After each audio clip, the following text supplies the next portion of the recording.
All right, ladies and gentlemen, let's gear up here, everybody.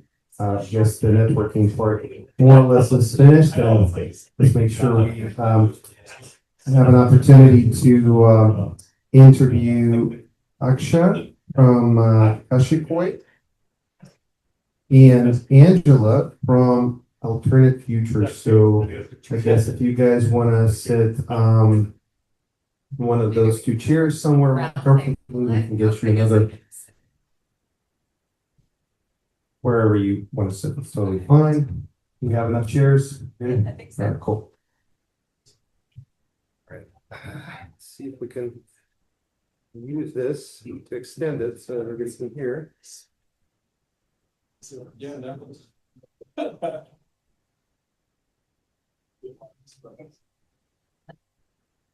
We'll just have to talk loud enough. It's fine. Just want to get everyone's attention. So, We can look closer too. and then we will be recorded. So hopefully that should be, yeah. And then we will make a nice, cool video, send it to Hollywood. Everybody will get on it. You know, that's it. You know, standard shebang. All right. I'll be your MC of the evening. Honestly, this is very impromptu in a way. I've done something like this before, but came from New York and literally just settled in my hotel and then just like, you know, was mission here. But then with Angela yesterday, met with Frank. Anybody else was on yesterday's call? No? No. Some people didn't have their camera on, so it's hard to remember. Stop, welcome. So, awesome. All right, so everybody's good with recording. Okay, awesome. And I think let's see, let's make sure that Ivan joins us. So I'm just gonna text him, tell him that we're beginning. Make sure we're recording. Yes. Yes, we are recording. Okay, we started. The organizer. Please log into Zoom. He said, don't bother me too much because I need to get my sleep. Different times of right now. Join us. All right. Let's start. He said Monica, right? Monica. Also, since 2 minutes. Cool. Well, before we go into talking to our startup founders about their journey and asking various questions, everything you ever want to ask a startup founder, but they're afraid to do so, maybe become a startup founder. We're going to go around the room and just do some quick introductions, maybe up to 30 seconds. Let's start with Nathan. Hi, Nathan. I'm currently in the experimental phase, thinking about founding and trying to like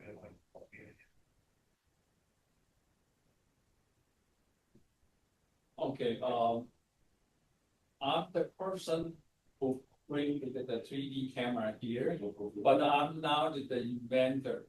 The inventor has who is still in China, and they have the patent, and so I just try to here to see if the funding so we can manufacture this one, because this product is already we believe it's ready, and if the funding is coming, we can manufacture this one. Yeah, thank you. I'm Oscar. My name is Oscar. Working on a startup right now. Sorry. Earlier working at a startup in Binghamton, and the idea was to start with research on our partners. But as I go to the accelerator.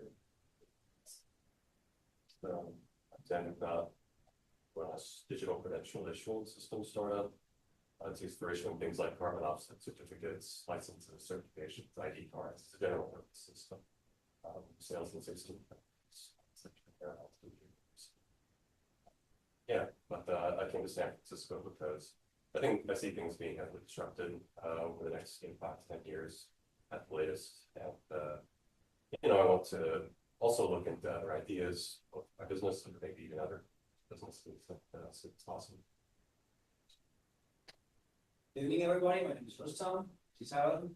Me and my two partners are building an app called Nova as a voice replacement to dictate, to execute actions and ask by voice. So it's like Siri used to be built, but not built professionally. So I came to SF for 2 months right now to get acquainted with people, to network, to call my startup, and to decide if I'm probably the right reason. Okay, I'm Will. Building Being, which is the enterprise emotional layer. We're using AI audio to find mentors, mentees within organizations to kind of kill the disconnection problem since the pandemic, since everyone went remote. So we're just trying to keep employees connected with the company and give companies a good idea to a organization. Enterprise, higher ed, and healthcare. Trying to leverage AI to connect people versus automate. So we're doing, we got the MVP built, and so now I'm just like, go. So trying to get funding, try to get going. I'll go to myself and then we'll go straight to you guys. Give it a little more study time to first say whatever you want to say about your company, like overarching perspective, what you do, and then we'll go questions. So we're hosting the VMA. My name is Andre Karpov, New Jersey area. First time in San Francisco, so really excited, especially with the fall. You know, I'm coming together. Building a team like ethical AI companion, both Victoria AI with CK, access for Victoria AI. She's part of the memorandum project to replicate this post-generational legacy, philosophical defined of people. But essentially what she does is she addresses emotional support students, entrepreneurs of early stage like myself, and also retirees with a focus on veterans through philosophical logic, part of the mother neuroscience disciplines. It's a different way of addressing emotional support, not clinically for now, where it's not therapy, it's not like coaching, it's a Socratic method of questioning at its core for other things, where the humans get to the bottom line of their own solution of whatever problem they're facing with work, personal life, family, and so forth. Profoundly different from the ChatGPT. I use it as an analogy where you're getting that business finance. That's kind of what I do. We're on the ground right now. Team, very excited to be here. Which brings us to these two wonderful individuals, Angela yesterday on the call through Ivan. It's actually right now applies in our board as well. And so Aksha. So let's go, I guess, first to some introductions. I would say probably about 3 minutes or so. But Yeah, just give you the overarching yeah, it's like view. So my name is Angela Steffens. I'm foundationally distributed systems engineer, engineering lead, CTO. I have had a couple of successful startup exits in the past. I was working doing consulting for a lot of different AI startups who many are founded by PhDs in artificial intelligence and don't necessarily have the systems engineering background, from a technical perspective, and need help with that. So I help them get set up. We kept seeing these same problems over and over again. Was having a really uncomfortable conversation with a lot of these founders that sounded something like, hey, so my analysis is your current budget looks like this, and when your compute credits run out, you're probably going to have to raise another round just to pay your infrastructure costs, and you're not even going to be able to put that towards growth. And I had this conversation so many times, I realized that, you know, when I went to build something of my own, that I really needed to first solve the infrastructure problem. So our ultimate goal of Alternate Futures is called the Human Alignment Platform, which is built around a framework that my co-founder, Alex Chambers, and I developed in some research that we were doing around human-computer alignment. And we built this framework because we felt like AI was moving so fast.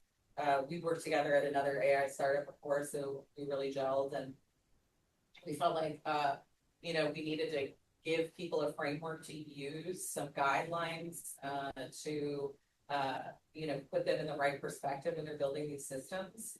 But instead of just releasing the framework, we decided it would be better as a platform, so that other people could actually use it. So in fact, we're training our own foundational models around human computer language. And it goes really beyond artificial intelligence and goes into a deeper layer of personalization, because it's really a training protocol on an individual's data. Because what's aligned for one person is not necessarily aligned for another person. So our first product is alternate clouds, which is the infrastructure. I built a abstraction layer over many depend networks in order to make the compute cost of training my own models so much cheaper. And of course, like most of my first clients are just my friends and doing AI startups themselves. But you know, I've been working with some larger agentic frameworks to beta test. And yeah, like we have our first bit of traction, and we're almost finished raising our seed round, thankfully, because I'm ready to be done with that part of it. But we've got some great people in the round already, and I had a chance to meet with people over at Alpha Compute. I'm working really deeply with them, in fact, to help them both work on their infrastructure, and they're giving me some funding. You know, Brittany Kaiser's sort of ideas around own your own data is really foundational to the ethos that's sort of built into our company, where we truly believe that everybody should have their own, you know, personal private data lake, their own models that are tuned for them, because there's really no way to do it in a way that you're going to make 100% of humanity happy without tuning things directly to the human computer. So yeah, that's the end goal. But right now, at least we get to do all of our experiments over the cloud we built. And I got the you know, estimates on costs down from 5 million to 500,000. So like the savings is insane. So I was definitely like, let's share this with the world so everybody can build some more neat stuff too. Anyway, that's the story. Thank you. Hey everyone, so I'm Aksha, I'm the founder of Dashboard. It's a simulation engine that creates evaluation agents very quickly to evaluate LLMs, AI agents, and agentic products. My inspiration, or like why I'm doing this, is, so there are two answers to this. One is of course alignment, as has been talked about a lot, and I think a lot of people at the very core of LLMs, like reinforcement learning, has been a big reason for the gains that we have shown. And I think there's a part of that technology that can actually be used to align LLMs to our own preferences. So I guess it's very much going in the direction that we just mentioned. But I'm coming at it with a slightly different technology. So that's the real. So that's one motivation behind the this. Of course, I have to. Some of this lack of alignment issues I saw very firsthand at my previous job, which was at this company, which was building agents before LLMs made them. They were actually shipping like very customized personal agents per company. And so when I joined them, like LLMs came onto the scene, and so they already had a very good customization stack. But then because of like, of course, what LLMs would do, we had to like quickly rewrite the whole thing using LLMs. And that's when I saw a lot of the alignment problems, like very first. And then like we had many customers, so they had very different patience for these kind of like, you know, weird things that like ChatGPT or any like LLM would suddenly like spit out. So I basically developed simulation to kind of catch these things before they were shipped. So you can think of it as A/B testing, but before shipping the product. And so I saw it being used and actually fixing stuff. So I thought that this that particular tech has a market of its own, and that's what I'm trying to take to market now. Before that, I worked at Citi for a couple of years. So another reason, like I worked on non-English markets in Citi, so data was very scarce for those things, and I used simulation heavy to ship speech models that would actually fit on the CPU or RAM of phone. And so that is where like I dealt with a lot of the problems that I think are coming and in that world as well. And so yeah, this is why I'm building the company and yeah. That's a great question. That was actually one of the questions, first questions I had was the blows at the risk. Before we go to the next one, so going to the quick introduction, 30 seconds. Yes. Yeah, I am not a founder, but Sophia, I do marketing operations for a space. So yeah, it might grow, but it's not spaces with great numbers.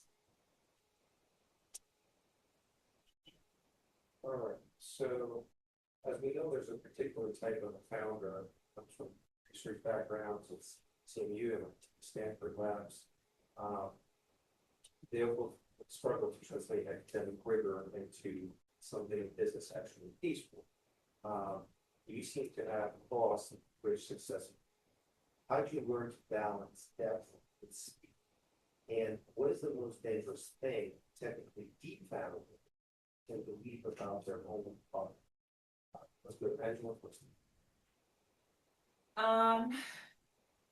You know, the way that I bridged the gap personally with this company was having a co-founder who's a researcher. So we had an agreement very clearly up front what was his area and what was mine and how we crossed them, because we knew that things had to be done in a very different and rigorous ways on the research side of things. But applied research is a totally different animal in and of itself. And what you have to do is figure out how to effectively grow systems for applying research that doesn't look like a forever loop of a million different ideas. You really have to keep a keen eye on what your end goal is. And we actually designed the research in a way to not elicit responses that we wanted to see, but to get the information that we wanted to have. So this didn't affect the rigor, but actually keeps a bounded box on the research, so it doesn't get too big, right? Because you can spend a lot of money on research. And then it gives me some expectations about what kind of answers I can expect when in our timelines. So we actually spent months developing the research plans, the development plans that go alongside the research. There's a half a dozen products in our launch pattern that this one that we were already launched about Ultimate Clouds is foundational to. And then from there, we expect to be able to do user research studies along the path in order to train the model so that we know exactly what type of data is going to come from them and when, and what products we can actually offer from APIs on the developer experience side that will come from the results of those. Whether we pivot along the way or not is to be determined. So far, I have a pretty rigorous review of my go-to-market on every month. I review the plan and say, does it still align with the reality of where we're at today? Things move very quickly, and you really just have to you can be both methodical and flexible at the same time. And that's where I've sort of found the magic, and use AI to help you. I mean, the reality is the tools exist to make it a lot easier. You know, a lot of the time is not spent coming up with the ideas, but just simply writing down plans. I use Whisper Flow. I use the tools to bounce my ideas off of and refine them. And really like having that bifurcation in the company where like I don't try to tell him how to do research and he doesn't tell me how to run the business and engineering side of things. It has really sort of helped us bridge the gap pretty easily. Yeah, I think so. Fundamentally, I mean, just distilling, stepping back to it, like this, you know, this dichotomy that like you have to have something that's like sophisticated, you have conviction in it, or you feel very strongly about what you have built, or what you built, and the idea that like market, like somebody, like the other person may completely like not care about that at all. So now how do you get this person to care about it, or like, so these kind of things are very, like as a founder, this happens all the time, in the sense that you're always occupying this very diametrically opposite positions. And one of the key things I think to being like a successful founder, and not like, I'm not saying I'm that person, but like what I have seen from other founders is they are able to occupy two different personas, like two different states at the same time. They know, and they can exist in both and move around like what's required. For example, like you might, as a founder, you want to build something that's unique, that's defensible, that's not easy for competition to like outbuild you or outsell you or whatever.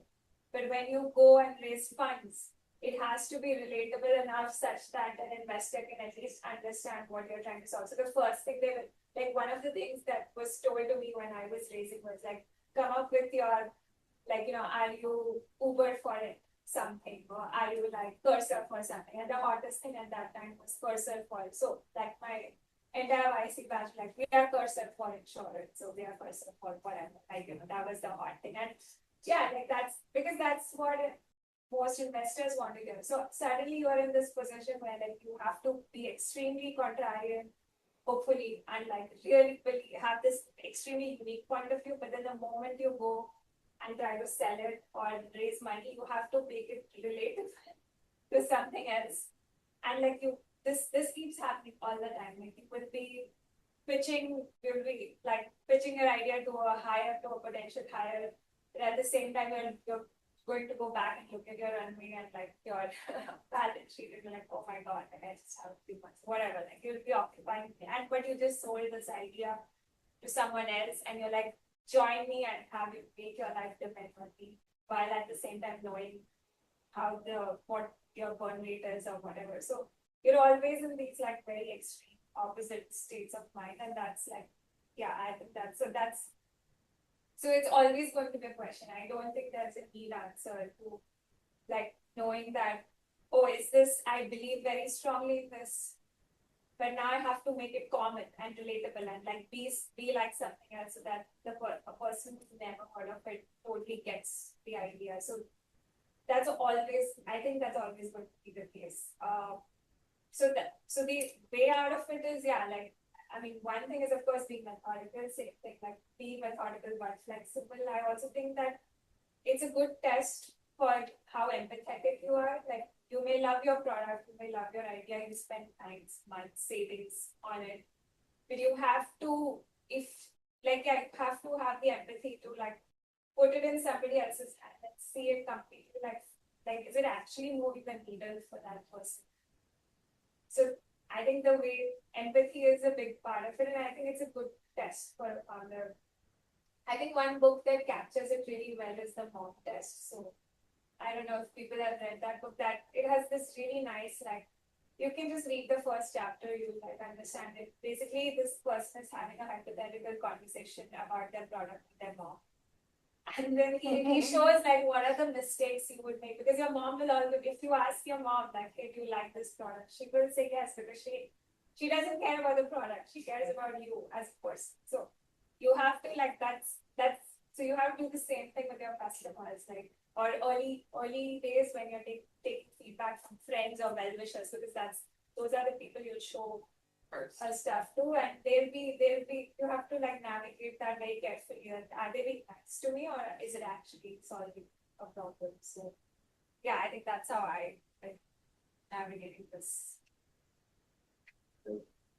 I'll add some context from my side as well, because I haven't said that I want to focus on you guys. I think one of the things I've learned personally, of course, you can look at the side of whether we're solving a problem for customers, whether the investor likes certification, whether I'm focusing enough on the product as a founder, or I'm just trying to go raise money and trying to sell whatever we have.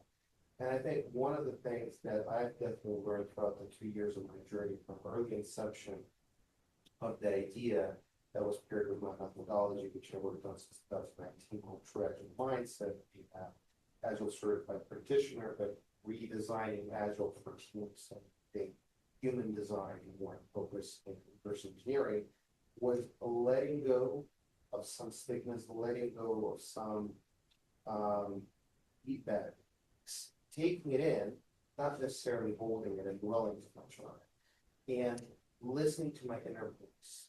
And not because my inner voice is right or wrong, but because it really is my inner voice. And if it tells me something, I should kind of listen to it and probably pivot in a certain way where it jumps. And what I mean by that, I came up basically with one simple test. Every morning when I wake up, before I go through my normal routine like everybody, I open my eyes and I look at the wall and I go, and I say to myself, should I continue doing this? And not a single time, despite all the challenges that I've had, like any other startup path with different ideas, have I had a feeling that gotta stop this, you gotta do something, so you gotta work the job, you gotta try to start or whatever. And this keeps me going. And also another thing I realized is focusing on your team. We oftentimes neglect our team. It can be small, it can be large, it can be distributed, fractional, whatever. The truth is our team is our customer too. Your people, they believe in. And it's not about you being a good leader and setting an example. It's about focusing on that. Are you guys building, let's say, where to develop? So you're building something you believe in, which you use them. Are you here for the paycheck? Are you here for the equity? Or are you here because you want to impact the world as much as I do? Do you believe in this as much as I do? Am I an idiot? Or am I truly, a vision? And do you share this idea? Would you change something about it? And asking those hard questions reaffirms your vision and gives you that determination and drive. And you take one development, take another development, you take a CTO, take it to UI UX design, and so forth and so forth. And now you have 10 people, 15 people, 20 people. And all of these people have accounts to whatever you're using or selling, or one way or the other. So those are your customers too. They're not there just for the ride. So I think that's one of the things we shouldn't neglect. And that's probably one of those fears where we're like, we're the only ones using it. Are they going to buy for it? Investors are going to like it. I think always have that reality check with your inner self and also with your team. Have this honest conversation. Don't feel entitled that you're the founder, you're the CEO just because of that. It's whatever you say, because it ultimately they'll drive your ego as opposed to the vision. I want to cycle over the questions because that way I think it might be interactive. Let's go to you as well. From the investor lens, what makes an AI startup of that bet? If you're sitting across from an investor today, what are the signals that an AI startup was built on sand, even if the demo looks impressive? And what does a startup that actually has a durable edge look like from the inside? The thing that I've seen quite often, actually, is like you can't simply take an LLM and use it for a specific use case out of the box with just a tiny bit of context or proper prompting and expect to build a product around it that's durable. Effectively, the next LLM is going to wipe you out. And the reality is, all you're really doing is feeding that information back to the companies who built the models. Like, quite literally, the VCs have got very savvy at like tossing those out at this point.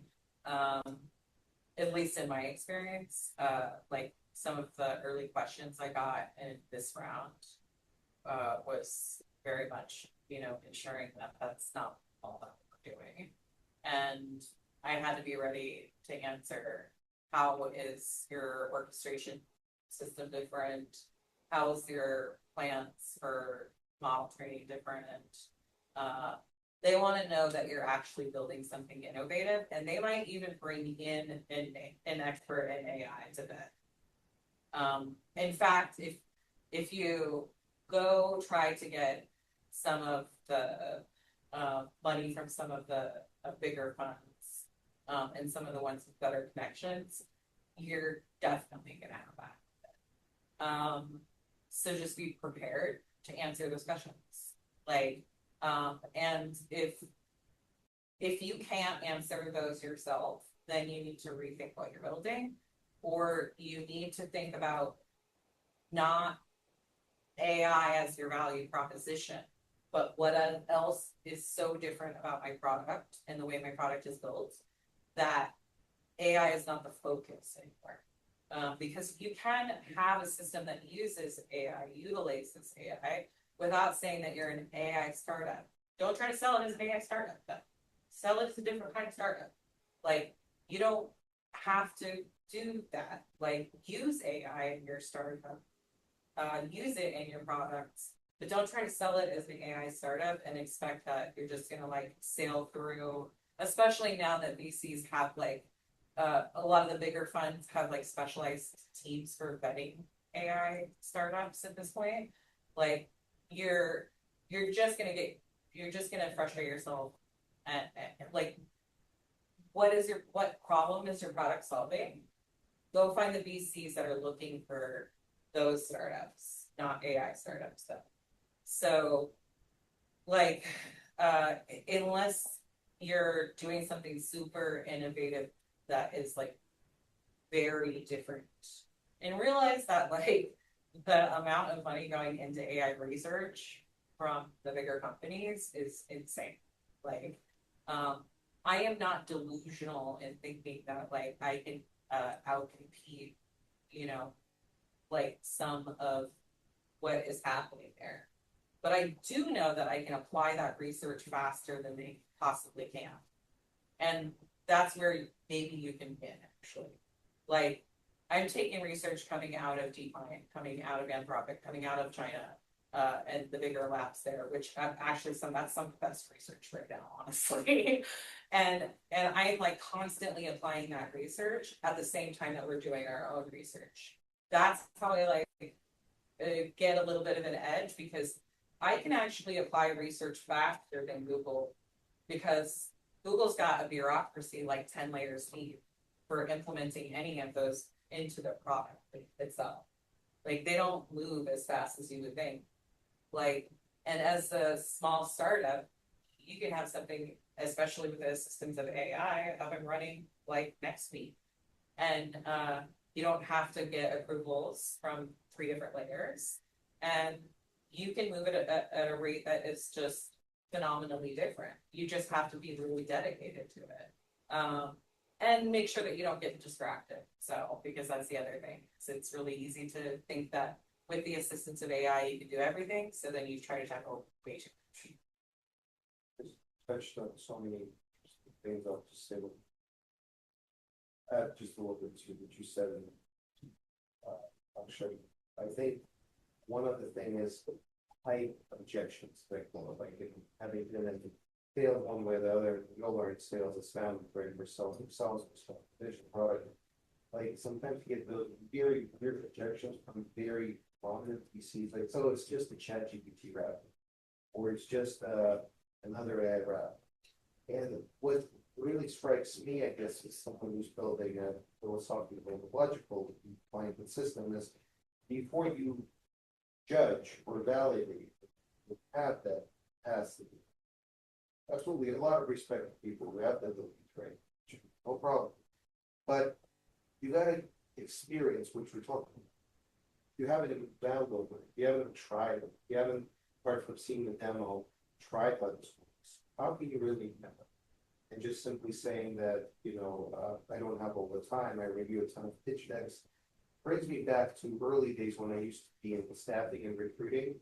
Quickly realized if you really want to hire good talent, you have to talk to them. You have to focus on quality, not quantity. Same thing with investing. You have the money, wonderful. But you really want to do quality investing, you want to do quantity, you want to just like throw everything.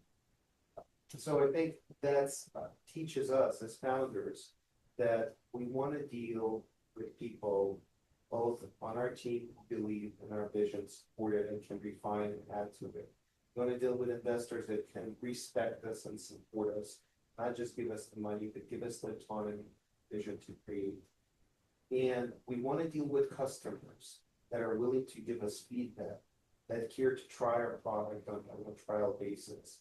And we can then iterate faster as leader teams and quickly deliver a solution to the market as opposed to just competing with others, building along the lines of just mass marketing. Yeah, it's hard because whether you like it or not, like the venture funds work a certain way and they have certain goals, and the reality is these days a lot of your applications or old emails are going straight into an AI and being evaluated by an AI before it even ever seen them. So first of all, if you haven't run your stuff through an AI to see whether it can be evaluated properly by an AI, you need to do that. Because I'm telling you right now, the VCs are doing that. I know I've had plenty of conversations about how to improve your system.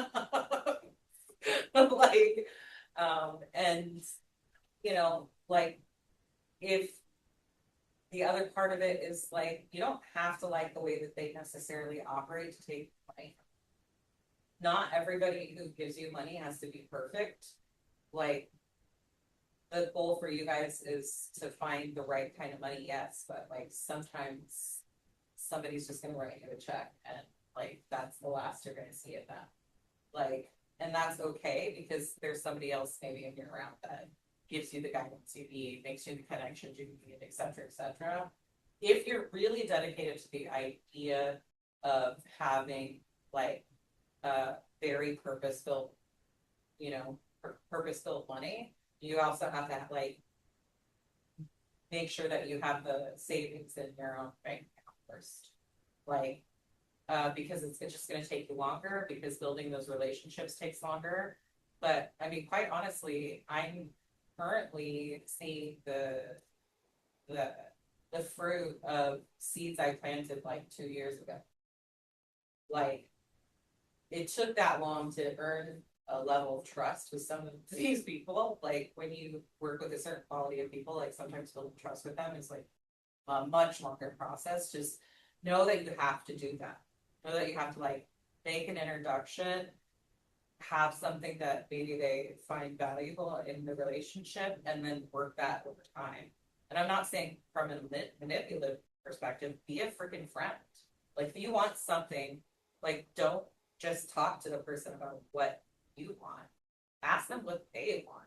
Like, be an actual friend to them. They'll keep coming back to you, and eventually they'll learn to trust you, and like you can build a deeper relationship and get money that's like much more meaningful money.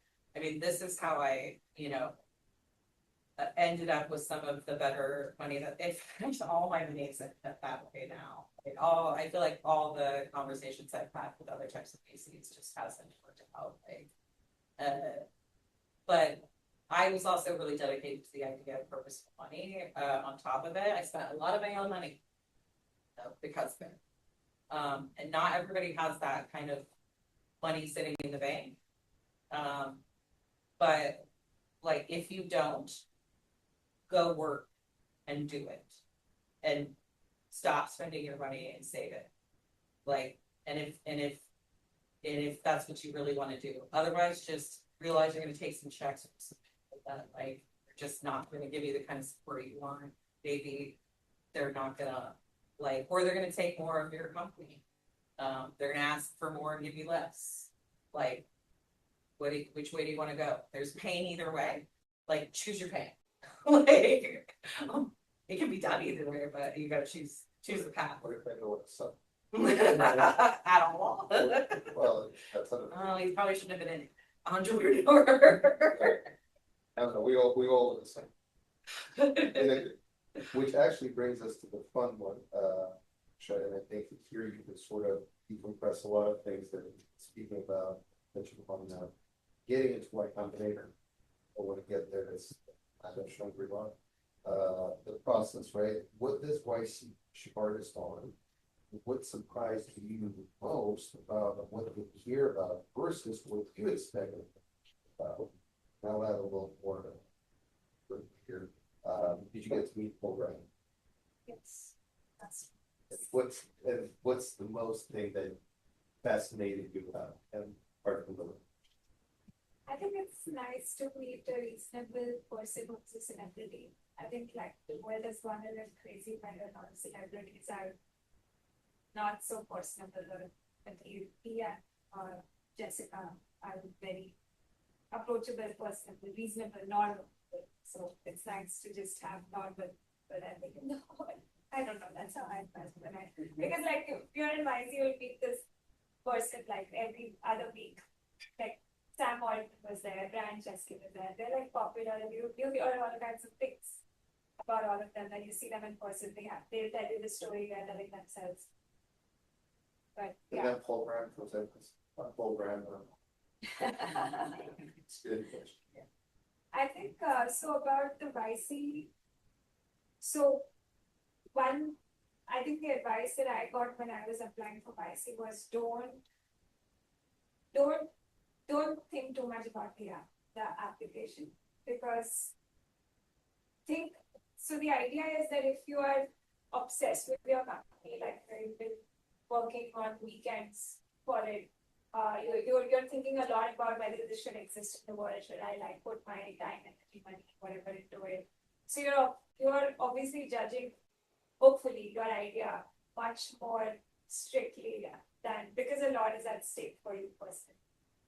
And so that is what they're looking for. I think so when you feel that when you are giving yourself a hard time, I think you will write a great YC application. So I think the way they ask questions, and this is why like the interview is really short. So it's like a minute interview, and they do rapid fire. So means you don't have time to think or process. What you're actually answering is kind of just the first thing that comes to your mind. And if you're thinking a lot about what you're doing, and like about like for me when I was giving the YC interview, like I was really sleep deprived because I had a full-time job and I was trying to build this thing, like because I was like I just don't see why this should not exist. So I was doing that, and so I was really sleep deprived. I did not actually have time to like it was very overwhelming, that period in my life, and like YC interview on top of that. So like somebody told me that's great, like don't prepare for it. Just show up. They will ask you questions and most likely you'll be fine. So that's kind of where you need to be. I think like that works well with YC. Second is, I mean, the application, like you can see, like they will ask for a demo. So having a demo is very important. And I mean, now it's very easy to spin up and have a session with Claude Code. So what the YC application will ask, what was like a good session that you had with Claude Code? Give an example of that. So those are the kind of, and if you actually work on a problem you care about, you'll have those moments of like, wow, like, Claude Code for all, it's like you can't get this thing right. And you'll also have a moment of like, wow, okay, I learned something new, and you'll remember that because you're just passionate about the conversation. Yeah, and I think YC this was the thing that, I mean, it wasn't surprising. I've been reading Polygram essays since college days, so. But I think they actually, there were a lot of people that came into the batch and pivoted, so. They actually don't care about your idea. I don't know how they do it in 15 minutes, and they are wrong a lot, so it's not like which they know. They know that they are wrong a lot, but what they're really trying to get at in those minutes is how do your co-founder and group resolve problems? That's because that is like fundamental to you can pivot, you can change your idea, and people do that all the time. So the success of their investment is dependent on how well and that's so it has nothing to do with the demo, nothing to do with what you wrote. It has a lot to do with okay, how are you the equity split, how are you splitting that. And they will ask you that either on the app or in the interview if you get there. That's very important to them because those are those painful times in the journey of the company. And you will be like, okay, why did I do this? Why did I give something? So do you have a good answer to that question? Are you both naturally answering questions in each other's area or are you talking over? Are you talking over the team? So those kind of things, that's why also it's rapid fire. They'll see okay, who goes first? And did two people start answering to them? Those are the kinds of things they will look at. It has nothing to do with idea or. Well, the failure rate of startups based on co-founder arguments is extremely high. Yeah, it's like one of the most common reasons. Yeah. So it completely makes sense. And this is why Alex and I sat down ahead of time and had these conversations about what was my territory and what was his. Where did he get to be the decision maker and I get to be the decision maker, and actually wrote that out. And wrote out where we will make decisions together, where I won't just override him. But he also we had this conversation about who's in charge too, because the reality is most VCs are gonna ask who's in charge because they want to make sure that you're these arguments come up so much that they want to make sure that you that argument about who gets to actually make the decision isn't gonna tank your company. And so we had that conversation, I'm the CEO, so I'm in charge. But there are certain decisions I have agreed that I will not make without. And I know exactly where that one is, so that I can operate as quickly as I possibly can without having to also ask my co-founder everything. Because if you try to negotiate every single decision with a co-founder equally, good freaking luck, you're not going to go work fast enough. No two people are on the same page so quickly that they can make equal decisions about everything together all the time. It's just not going to work. You got to move faster than that. And I've had to go back to our agreement times and be remember what we said. And also, do we need to renegotiate this? And we have renegotiated our agreement, by the way, twice now in the last year, at certain strategic points. But have a good enough relationship with anybody that you decide to do business with, that you think about it like a marriage, because that's the reality. It's you're marrying that person, you're with them as much as you are probably the person you're actually married to or dating or whatever. And the reality is you're dealing with finances, you're dealing with emotions, you're dealing with employees together, you're dealing with major life decisions, major life decisions. And the other thing is when it comes to co-founders, think twice about having one. I've had good ones, I've had bad ones. I've had to kick somebody out. That was very difficult. I'll agree with that as well in terms of co-founders. It's really like a marriage, it's like a relationship. You don't really know fully what person is like until March, and also responsibility and risk taking. Those are other things. Leaders are really board managers are making. Leadership is within you. Were born to be leader through design, perspective on life, challenge the status quo. It's going to be very hard for you to try to be conformist. Whereas my dad used to joke, when he first came to this country from St. Petersburg, Russia, where I was born, it was like, sit quietly, do your job, don't talk too much, and you'll maintain, build support. So that's the about reforms. I'll tear things down and then make them better, and through everybody's feedback. And that actually was a good approach, in my opinion, now, because that led me to where I'm happy, which is being my own visionary, as they say, not boss. In fact, I don't allow anybody to call me boss of the company, to do the joke. Because it's about leadership, leading by example, and really helping people realize that we're all one team, the concept of one team.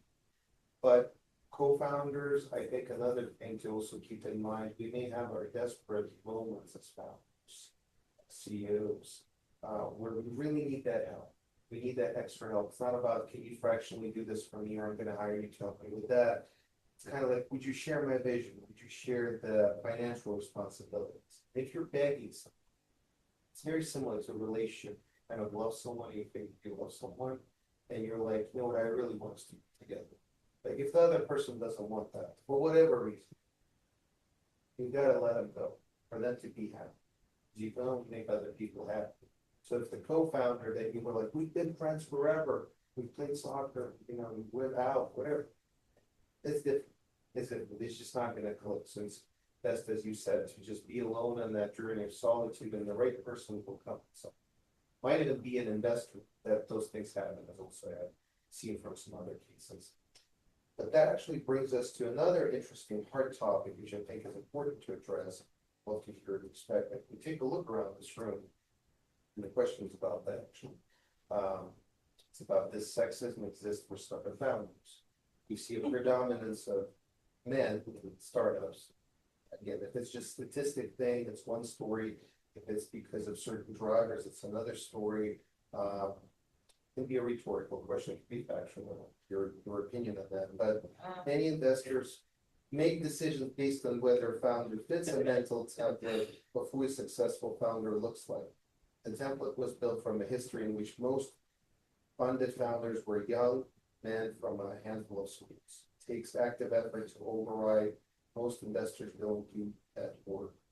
I want to go to Akshay first, and maybe in that perspective, address something that I think actually, after you guys are done, I can add a small piece from the immigrant side of things.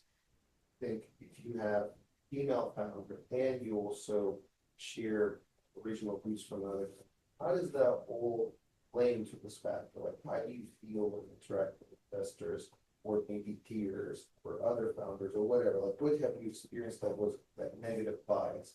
How you went around handling, and maybe how it made you strong? Yeah, so I mean, immigrant, I relate to that a lot because I'm from India, so there's no paths to be parents or us, like you have to be, you have to like literally move mountains, even have the freedom to start. So this is very hard on me personally, my life and be a lot of sacrifices again to just be able to think about that. And so being a female immigrant, at least immigration was such a bad topic for me that I wouldn't even be in a room like this. So I knew that I was getting filtered out before even reaching this room. So it was like this, that crazy.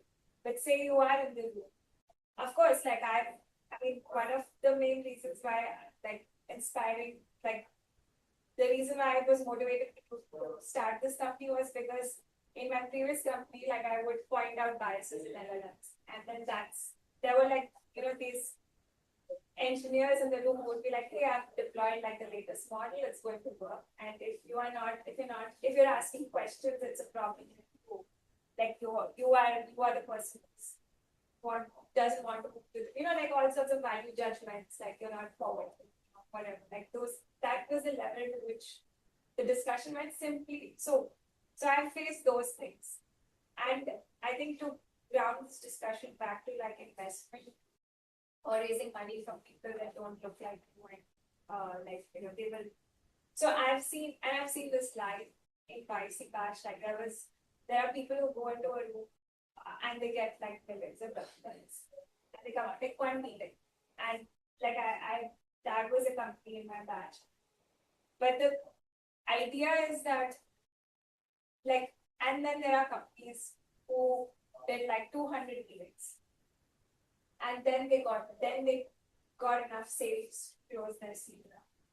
So the whole spectrum is there. And the idea is that if you, sure, like so you have some factors which don't really match up with the world's idea. The way to deal with that is to increase like your profit rate. That's what I'm trying to say. Like, if you don't take a no, if 50 people say no to you, so that's the thing that you kind of need to build, because I'm just being like, that is a practical way I've dealt with it. Like, just like increase your hit rate, because then your probabilities are better for you, and that's how you deal with it. That's like, I don't want to make any more statements about like these states should change their bias. Like, that's not going to happen.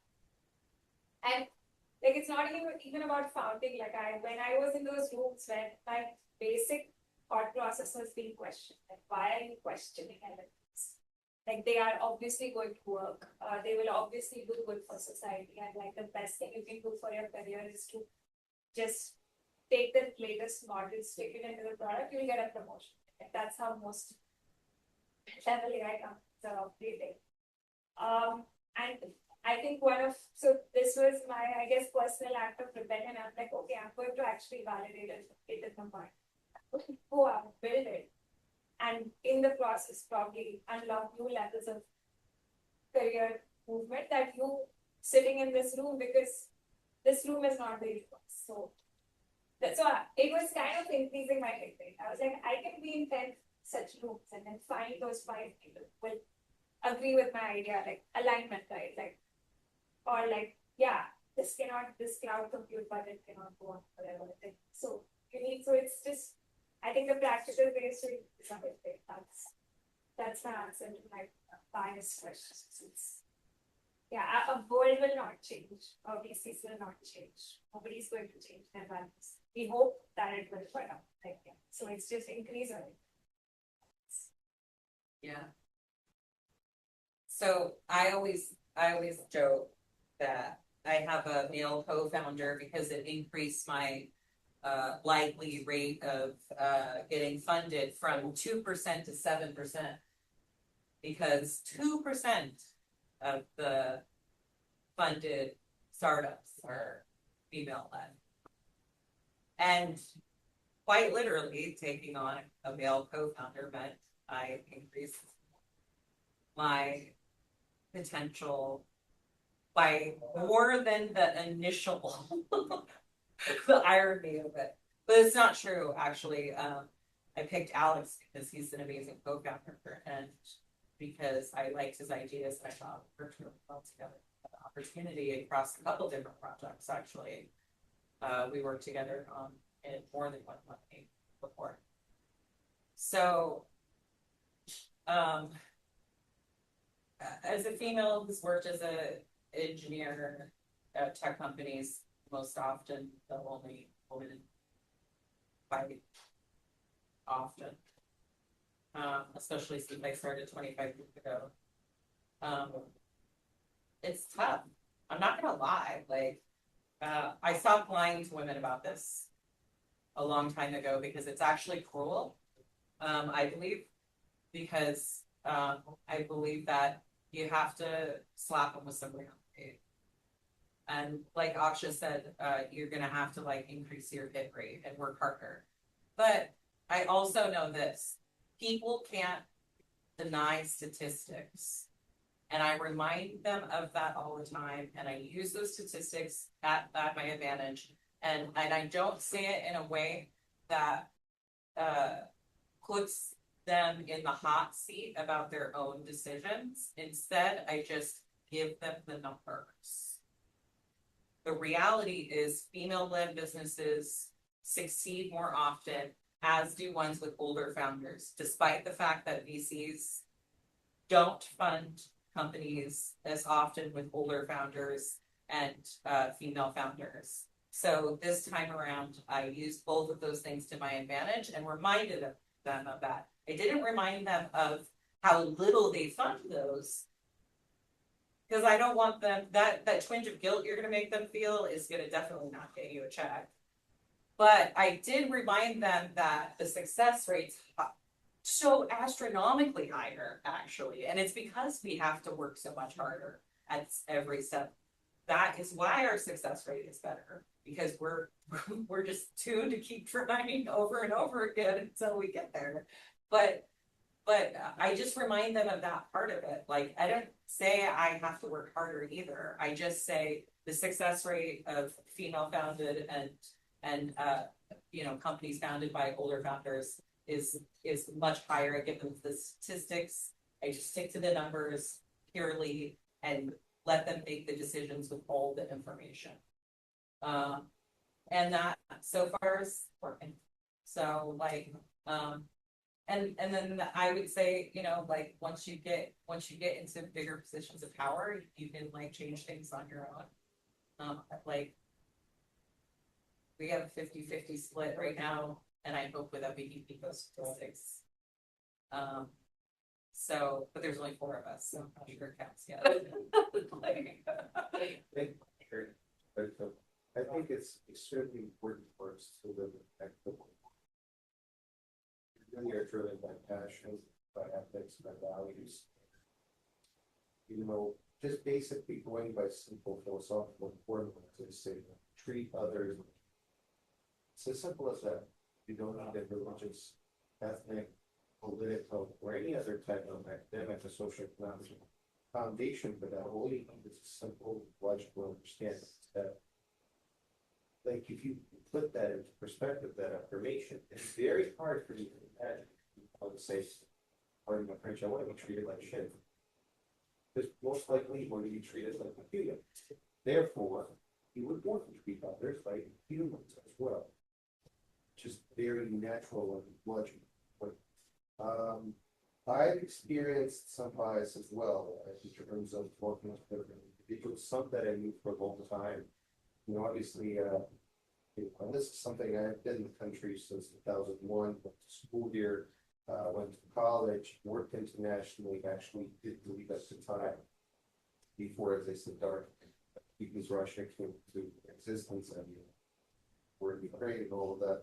I did go back and I worked in Citibank, FinTech, product development, product management training. It was really good. And then it became very dangerous. The expat worked U.S. citizen there. I returned back from here. But you know, my last name didn't change. My visual really didn't change. The slight accent, other things. And when I did talk to different people, I looked at customers for VCs and so forth, I did kind of always feel that shadow of that question, where are you from? And like, I don't know what to take of that. At this point, I know one thing. When you become an entrepreneur, which is really, if you strip it down to that, we don't go into all the grotesque about the tech founder, frontier AI, blah, blah, blah, all that. You're an entrepreneur. Bottom line, you're an entrepreneur. You're hustling, you're grinding, trying to build something, tech or whatever. You really only answer to a few entities. You answer, as I like to go to your dog or to the IRS, and just in general to you know, your customers, right? Because you're wealthy, money. And if people don't treat you right, if you feel that way, then you know you can form your sort of tribe or social circles around the like-minded people, both internally and externally. But some of the ways you can gauge that perception, as I have seen, and you'll learn that after some time, is like after good intent conversations, as they call it. That's something I learned now, good intent, in everything we do, and accepting even the term. For example, you talk to an investor and they're like, yeah, I'd like to learn what you do, tell me. Talk to them for about 2 hours, they're excited, try to answer their questions, and oh, this is fascinating. Okay, what do you think? I would invest in this. What? AI is not my thing. And then you think to yourself, are you an idiot? Or you've been speaking to the wrong person. Or there's something else like that. How do you gauge that? And the truth is, you can gauge it for your own experience, for your own understanding. But at the bottom line, you guys know better than this, is we have so little time to think of what this crap. We have so many other things that you just move on to the next situation. So quick, sort of, and then quick sensible way to use validation of, am I speaking to the right person, reading the right? Are they really gonna, like, if that's what I'm pursuing, not just pursuing a friendly philosophical conversation, but pursuing business or synergy? Are you really interested? What you were saying is, let's grab coffee sometimes at some time. Or is it this week? Or is it next week? Is it this month? When are we talking about? Can we put it in your calendar right now? We all have technology on our side. All of these things will kind of guide you in the direction of, is it you, some bias around you, whatever that is? Or is it just you're talking to the wrong crowd, they're just wasting their time, so they don't cherish it, and they're wasting your time. Then it's really up to you. I actually used AI really heavily to do a bunch of research on the bases that I wanted to target. I looked at who was there, what they've funded, what their structure is like, what their thesis is.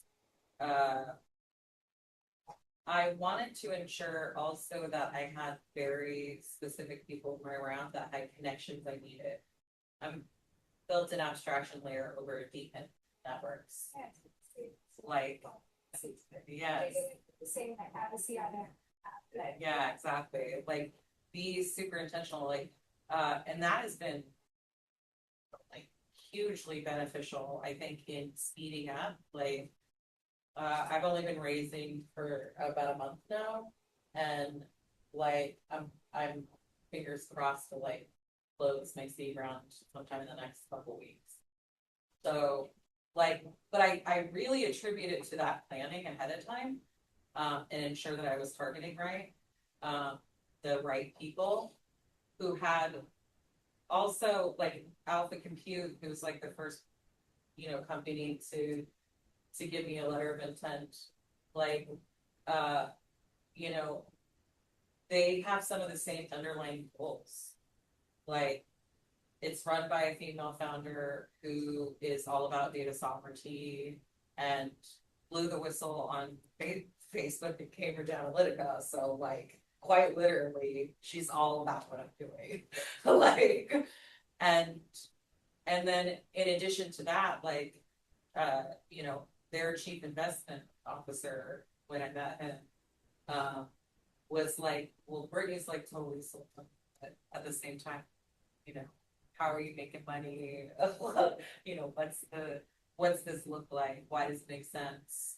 And how are our companies actually overlapping? Because they're like a publicly traded company, and we overlap some. So this is like the difficulty of like some of the things that we had to work out. But at the same time, like, because there were some things I could help them with, and there were some things that, they give me the funds that I needed, like, it made so much sense. But I sat down and had those like difficult conversations at the same time, that knowing that like both of us had like similar goals in mind, and how could I help them get to their portion of it, and where we stop and they start, sort of thing, and work together cooperatively. Like, taking money from other big companies is like an option when you're a startup. Like, there's funds available at Google, at Amazon, at Nvidia. Like, there's funds available. Like, you can take money from other companies. And sometimes that's gonna work out really well. So far for me, it definitely has and then like warm introductions, like I got intros from other founders I know, and I made sure that they were good ones, like good founders. Like, so, like, some of the conversations went super easy because it was like when I talked to Bettina Herbert over at F Prime, it's like, oh, I'm so glad because like my friend who recommended, she's like, every time he sends me somebody, it's quality, like because he's quality like person. So like think about that too when you get those warm intros.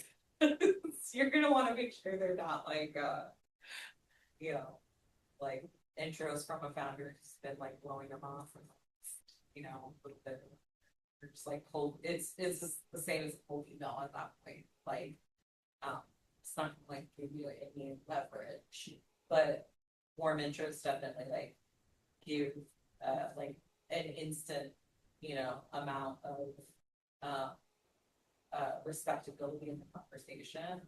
And a lot of times like if you do it the right way, it's good. Yeah. I actually did check.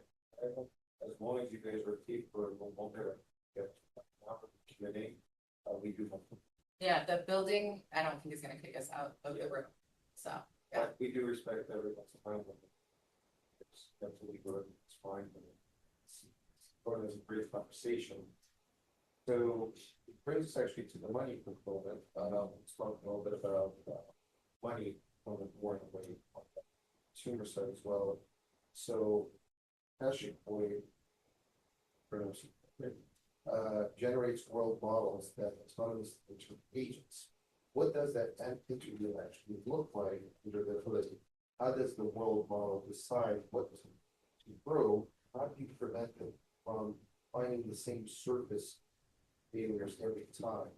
We've shipped AI to some of the most demanding enterprise environments forward. What does a business actually need from an AI tool where they'll pay for it? You can address it. I think, yeah, I'll try to give one answer. So the overarching theme, I think what's missing from current LLMs is we're treating them like, of course, they release one of the smartest models out there, but we are they're still musical instruments. They'll play the tune that is to some extent.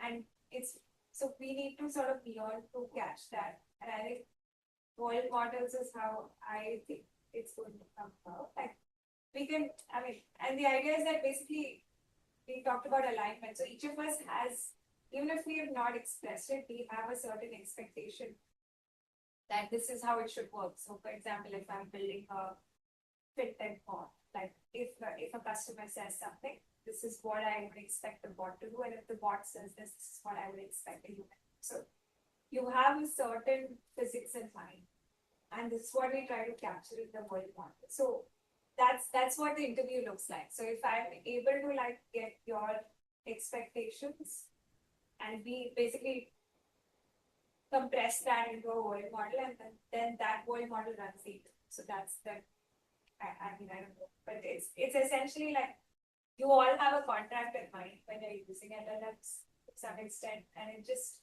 makes that very explicit and simple in an automatic way. So I guess that's the gist of it. I think for big enterprises to pay, that's a completely different question, because enterprises or people are where they are with their AI adoption.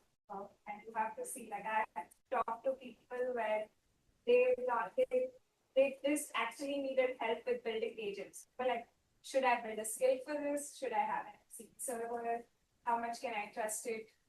Should I use Anthropic SDK, or should I use something that's not an SDK that's not shipped by? So I think like there were people who were at that stage where they didn't even know how to build an agent, but that's what I needed to solve with. And so I guess it went into more of a consultant type of engagement, because there was no product, but it was just like, we still need help. And so that's that's how it went with them. I think the other way enterprises, yeah, every enterprise is also similar to like we say like, oh, have you done this for some other business that looks like that? So then I'm going to ask them. So referrals matter a lot. That's another way to build trust. I think, yeah, like you just have to get more usage and keep building proof in the product and your reputation as a, I guess that's answer. But I mean, navigating that is a whole different challenge, like where people are meeting them. And AI enterprise, I mean, the rate of change is too fast. I mean, I've had clients who I worked with them, I built a pilot, and then they were like, actually now we're just completely overnight changing our stack, become a Claude code wrapper. So then all the work that we did went nowhere because they were using APIs, now they know Claude code. So yeah, this is happening a lot. So. Thanks for sharing that. I should jump to Angela on that topic on enterprise technology, and also to the investors and that's directly know we have some people from banking and finance. So I'd love to hear your perspective as well. But in your opinion, Angela, what's the 2 or 3 signals that tell an investor, an early stage AI company, generally understands enterprise, not just Yeah. based on your experience? Yeah. So that's a really good question. First of all, realize that every enterprise is different. Like Aksha said, realizing that where they're at with AI governance inside internally, and some of them like have nothing, and some of them are like pivoted hard like a while ago and are like way ahead. And then second, like realize that you're not just gonna necessarily walk into a room and like walk out with a contract. I mean, sometimes it can go that way if it's small, but like when you're talking about larger contracts, especially, you're talking about something that's gonna take quite a while and a couple of layers of bureaucracy to get through usually. And then also, I guess you asked me what the signals were. So I guess like just understanding how large corporations can work sometimes. Like you're definitely gonna want to like tell them that you have a plan. Like for me, in my go-to-market plan, I actually have a section that is all about like enterprise adoption. And what's different about my approach for my go-to-market for enterprise in comparison to the beginning when we're working directly to small AI startups. And the reason is like, I know I'm going to have a feature set that's different. I know I'm going to have a level of backing and volume that's different, and I have to set that up now. Like I can't, like our plan is 6 months from now to be enterprise ready. I can't say that I'm enterprise ready if I don't have the money in the bank to fulfill the contract. Like I know that the likelihood isn't going to have to raise again at that point, or set up my investors right now that they know that I'm going to need more money when that turn happens. And I'm always like thinking ahead that far. If you go to build an enterprise product from the jump, realize that what you're going to need in terms of money in the bank and time for getting the contracts is probably going to be a bit longer, but it really depends on what that looks like. So the other thing you can do is develop relationships through consulting. I did this for many years, consulting for bigger enterprises, because as an outside consultant, you can sort of like see things that even if they've got 100 engineers, they couldn't figure out. And it's not that any of those people are smarter than me, and that's just not the case. It's just that me or my team happen to be on the outside of things and could see things differently. They did. Sometimes they were just into the problem to do. So like I've had the opportunity in the past to do consulting gigs for companies like GitHub and Bell Labs and you know, P&L, Patel, like really big companies that had like insanely talented people. Like, I'm not gonna say that I was more talented than them, it's just I have a different perspective. You can get your foot in the door in those enterprises that way, and then those relationships that I developed doing that consulting, like, and you know, when I came back to approach them on would they be willing to even consider using a cloud that looked like mine, they like, I can get somebody to answer my phone call and take me seriously because I've worked with them before in a different capacity. So, so it just like opens the doors more, and you're gonna want to like bring those answers to those questions about how you're gonna target, because you can't necessarily just walk in the door unless you already have built relationships with those enterprises. And maybe you do, like, you know, but or maybe I find somebody early on your team who's an enterprise salesperson with a bunch of experience and has done it a million times before and knows what to expect. You know, like, you don't have to know it all yourself, like find other talent that has the connections. Because that exists too. So there's different ways to solve a problem. You don't always have to like solve it one way necessarily. And remember that, like, don't beat your head up against the wall trying to solve the problem the same way as you've heard somebody else solve it. If it's not the right way for you to solve that problem, there might be a different path that's easier for you for a multitude of reasons that is just really specific to your situation.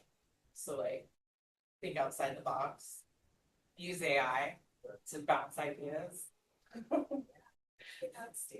Yeah. Could I ask one question? That was keeping this one for you. I think this finalizes very well. Actually, how do you personally decide what to focus on at any given moment?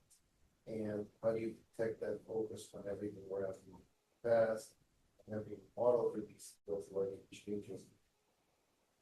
Yeah, I think a big source of my focus is conviction. I just really strongly think that what I have, like, I just don't see a world in which that will not exist. Institution and like that's my source of focus. Yeah, I mean, focus. I think like looking at other people's journeys, and focus can also come from like having.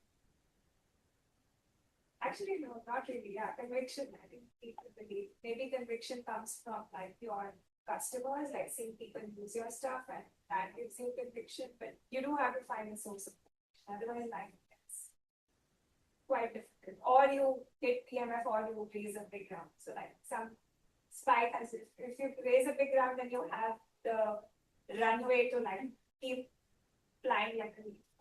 But yeah, some people do that. They still do well, I mean, because they're good at raising, so they raise well. That's valid. It's you don't have to be like, oh, I'm this visionary founder, like you the future, there was an advancing. You don't have to do that. You could be very good at raising. You could be very good at hiring. You have a great team, and could still survive. Have a great, yeah, like make a good company and have great things. All of those are viable parts. So I guess personally for me it's conviction, but there are others who could just do well at I'm really good at one factor, and that could be a source of resilience. And delegate and don't do everything yourself. At the end of the day, with CEO, with founders, about orchestration process. It can't be, it's almost possible there because it's almost impossible to do everything done perfectly well. And that journey of solitude is very focus on what really brings you satisfaction, which you're good at, kind of your ikigai, right? Which you're supposed to be very about, but you're good at, people please, you can be for. And all of that kind of should be perspective of what you should really focus on, because there's going to be just a lot of fires to that. That's going to drive in time.